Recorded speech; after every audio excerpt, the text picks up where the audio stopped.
on the one hand, we have appreciation, the opportunity to appreciate what we've been given and to see the hand of God in day-to-day life, in the blessings that we have.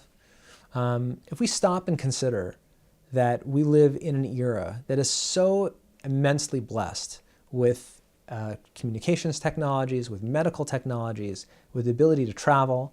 I mean, literally, if I wanted to be in Tokyo in 16 hours, I'm within an hour right now. I'm sitting within an hour of JFK Airport. I bet you that certainly within 20 hours, I could be walking on the streets of Tokyo. What other era of history have we had such an incredible opportunity to be able to do such things? Here I'm sitting in a room with heating. There's central plumbing. I mean, it's only the last couple 100 years, 100 years even, less, that we've had those tremendous blessings that we have in our life. So that's number one, is appreciating that which God gives us on a day-to-day basis. And that's something which we know is linked to mental health. Gratitude is a very strong factor in predicting less depression, at least in the general population and beyond. There's another aspect, though, which is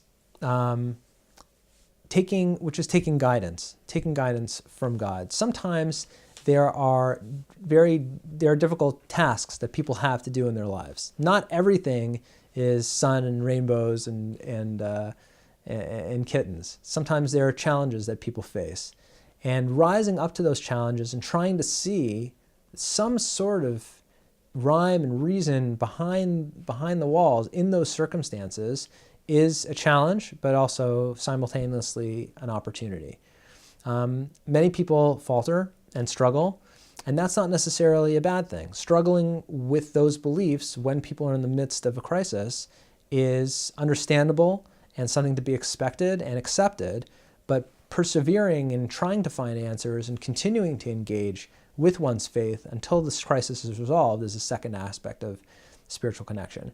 There's another more fundamental aspect of spiritual connection, though, which is believing, since there is, according to the paradigm, since there is a God who trusts in me and created me for a reason, I have a purpose in this world. I have an important purpose in this world, and I can achieve that purpose even if it's well beyond my physical means to be able to do so, because God's involved. So one of the techniques that we've talked about that I was taught by my rabbi, by Rabbi Kellerman, in terms of facilitating spiritual connection is to dream big, is to have big dreams and a big idea about how the world could be different, what role could I play in the future of the world, in changing things for the better.